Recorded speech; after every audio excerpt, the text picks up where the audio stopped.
Hello, praise God. What a beautiful day it is. So இன்னைக்கு நம்ம என்ன பார்க்க போறோம்னா, த இம்பார்ட்டன்ஸ் ஆஃப் சாபத். ஓய்வு நாள் ஏன் அவசியமாய் இருக்கிறது அப்படின்னு நம்ம பார்க்கணும். இட் இஸ் லைக் அவர் லைஃப்ல நம்ம தொடர்ந்து நடந்துட்டு இருக்கிற அந்த பாதை ஒரு கிரவுண்ட் ஃப்ளோர்லேருந்து ஃபர்ஸ்ட் ஃப்ளோர் ஏறுறது மாதிரி இருக்கு. அதில் the difference is walking on a ramp and walking on stairs. ஒரு ரேம்ப் அப்படின்னா சர்க்கிளான ஒரு பாதையில் தொடர்ந்து நம்ம ஏறி போகும்போது when you get tired and when you want to stop, எங்கேயோ ஒரு இடத்துல நிறுத்தணும் அப்படின்னு நினைக்கும் போது you won't have a place to stand still. It's going to pull you downward again and again. Whereas ஒரு ஸ்டேரில் பார்த்தீங்கன்னா ஒவ்வொரு படிக்கட்டுமே நம்ம நிறுத்துறதுக்கும் நின்று நடந்து போகிறதுக்கும் உதவியாக இருக்கு.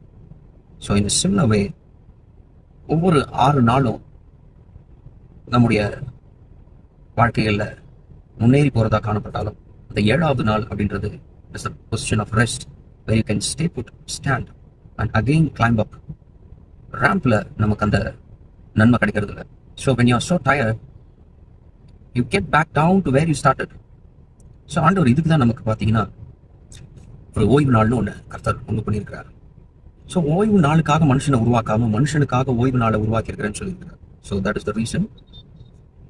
And you have to understand, நான் பயங்கரமாக உழைக்கிறேன், நான் உழைக்கணும் அதிகமாக ஓட இந்த சரீரத்துக்கு நம்ம தேவையான ஓய்வை கொடுக்காத போது நம்முடைய குடும்பம் ஆரோக்கியமாக இருக்கிறது இல்லை, நம்முடைய சரீரம் ஆரோக்கியமாக இருக்கிறது இல்லை, நம்முடைய ரிலேஷன்ஷிப்ஸ் ஆரோக்கியமாக இருக்கிறது இல்லை.